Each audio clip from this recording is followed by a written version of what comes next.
We had come up to the city from Jericho for the Passover festival. There's always plenty to do and see, and my husband and I thought our two were old enough now to cope with the crowds and the waiting about. We've got two of each, Sarai and Jacob, and this is the first time we took them to Jerusalem. I don't honestly know what happened. We wanted to see the parade. Well, my husband did really. The Governor Pilate riding in full pomp with his honour guard to make sure everyone knows who's in charge.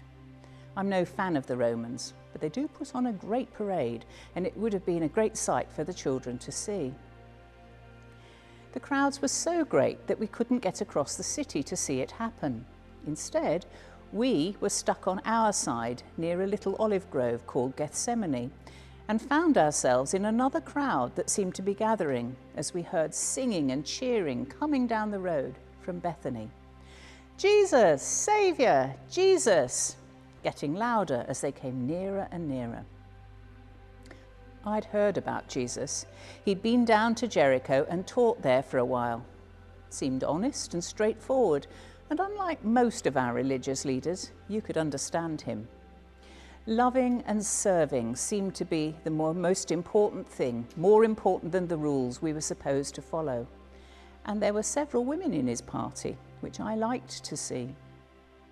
As the procession came round the corner from the steep road down, we were suddenly stuck in crowds and crowds of people. And at the heart of it all was Jesus. But unlike Governor Pilate on his great charger, Jesus was sitting on a very young donkey. The crowds still cheered him. The only laugh was a warm and friendly rumble of noise as people saw man and beast together.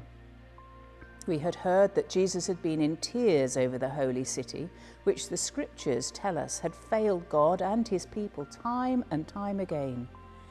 The people expected a new leader, someone to rescue them from the grip of that foreign army and make Jerusalem truly the centre of the world.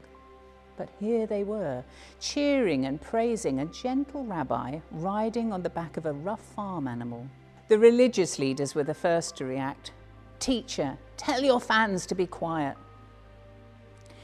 If I tell them to be quiet, these old stones would shout instead.